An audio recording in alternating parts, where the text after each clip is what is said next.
Vancouver Resource Investment Conference 2020. Ladies and gentlemen, we are now at the booth of VRIC Gold Corporation, and with me here is David Onofrio, the CEO of the company, who wants to give us an update and insight into this terrific exploration company. Well, David, welcome. Thank you for having me. Very excited to be here. We had a very busy and exciting year this year that thrilled to talk to your audience about. Yeah, I'd love to, because you guys had like a $13 million exploration program. That's correct. And what I saw in your news releases, that was a really outstanding success, of course. So maybe you can comment a little bit and wrap it up a little bit for 2019. So as you recall, we have a huge land package, 420,000 hectares, 1 million acres.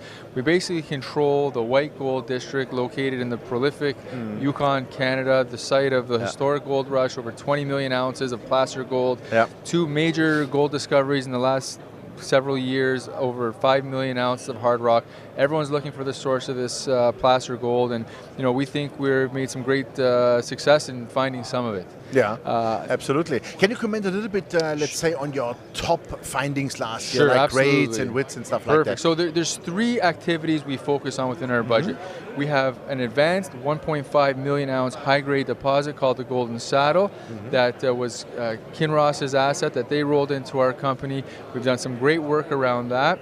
We've drilled within 2 kilometers from there a 5 meters hole of over 20 grams, and then underneath that a hole with over 30 meters of 2.5 grams. So excellent success, showing there's continuity of lots of high-grade near-surface gold right in the vicinity of our flagship asset. We think the opportunity for ounces to grow there is very abundant. So we're very excited about that part of our portfolio.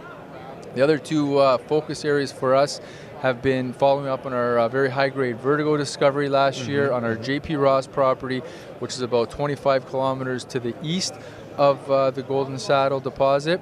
And then obviously the big part of our exploration program is looking for new discoveries. And we had a super high-grade discovery this year known as the Titan, which we identified as a great soil sample. It came back as 100,000 parts per billion gold. That is the highest soil sample we've ever had on record. What does that translate into grams? That's 100,000. That's 100 grams per ton. It was actually, we retested it. It was 113 grams per ton. We then did grab samples in that area, and there was samples of 500 and 600 grams per ton. That's outstanding. It was very outstanding. We found it. We did some magnetic and geophysical work. There's a big intrusion, it looks like, a magnetic anomaly. We were able to fast track some work to be able to drill it this season. We really had to. We were only able to get a couple of holes into it, and we were thrilled with the results of the main hole we got into it, which was 72 grams per ton over more than 6 meters. Oh, fantastic. Those are really outstanding values.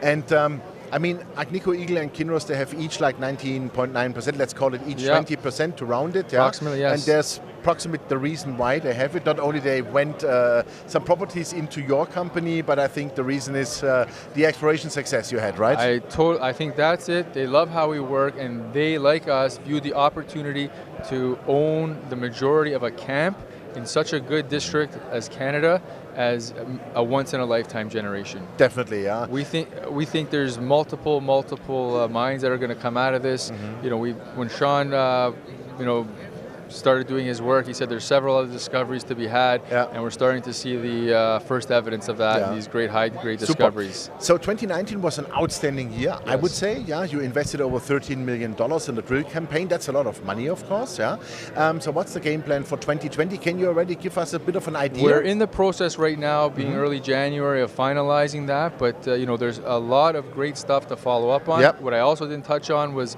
the follow-up work we did on our Vertigo discovery from 2018.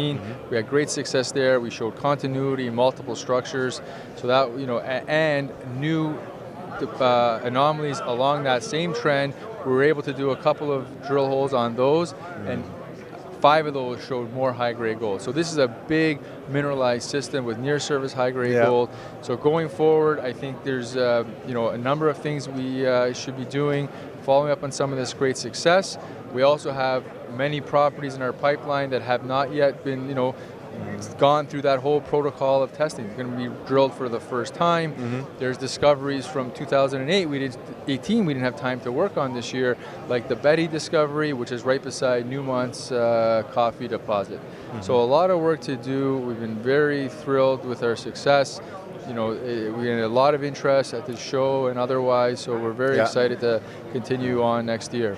As you have a super large land package and you already said that you have some other targets for the future exploration, how do you derive, let's say, the priority targets? How do you do that? That's a great question, and what we've decided to do is take a very unbiased approach. Where no one's allowed to pick favorites. Targets get drilled when they're ready to be drilled, which means they've gone through our full exploration protocol from the soil. It's like a process you have. That's right, and once all the boxes are checked, that's when the drilling happens. So that gives you more security before you invest the money into the ground. That's exactly it. Fantastic, great. Can you describe a little bit that process? Is Absolutely. that possible, or is it like a secret for the company? It's unique to us. We're happy to share. The more success that people have in our industry is the better for anybody. So it starts off with soil sampling. This area of the Yukon has never been glaciated. So we've discovered a very strong correlation between the soil geochemistry and the rocks. Okay. And it may be gold, it may be other pathfinder elements, lead, arsenic, who knows what it is, bismuth, but we go on that basis. If that looks positive, we'll come in and do what's called, use a device called the GT probe, which is in place of trenching, and that tests the hard rock. With so little overburden, it's a hammer drill, it goes into the first 1 or 2 meters of hard rock to get an unbiased sample. If those come back positive, we'll do some geophysical work, maybe some more other type of surface type exploration, and when all of those data has been in and analyzed, we'll then bring in the drill, but first we do a rotary air blast drill, 100 meters deep. It's very efficient, low impact, and not very costly to be able to test. We have so many projects that we're not worried about a project missing because we have lots to work on. And if all those things check out, then we'll bring in the diamond drill. And so at this point, we have a big funnel of projects. We're working up that pipeline, and each part of that pipeline is very full with lots of great results to follow. So that means you have like a super organized, concentrated process, which saves you a lot of money, of course. Absolutely, and that's what the majors loved when they got involved with us. We are a poster child for how exploration should be done. We're very proud of that, and all this information, data, is something we value a lot. We now have one of the largest soil geochemistry databases in the world, over 400,000 soil samples. And as we have success in one area, we use that to review old samples to give new ideas to go back. And literally, we're just sampling the surface. If this was the Timmins camp, they'd be hundreds of meters deep, which we think this is a camp, and we have decades of work to be doing here. And once we have good exploration success, we're going to look to monetize that somehow within our company and continue on to find more and more discoveries. Perfect. Last question. What would be like your long-term vision for the company? Do you want to sell it to your two partners, or do you want to build a mine by yourself? Because that's easily a big mine, right? Absolutely. No, that for sure. What we're good at is making discoveries and advancing them through the initial stages. So my long-term goal as a company is to be a project generator. Make a discovery, advance it to a certain point, but then vend it out to one of our partners or whomever has to take it to the next level and do the heavy capital delineation type drilling investment outside of White Gold. So the White Gold shareholders are just rewarded and they don't have to suffer that dilution. Fantastic, great. Well, super final sentence. David, thank you very much. Thank you very much. That all looks really good to me, and I would say keep on going, keep on drilling, and we want to see many, many more good results this year. Thank you. We're very excited from last year and for the future. Super, thank you very much.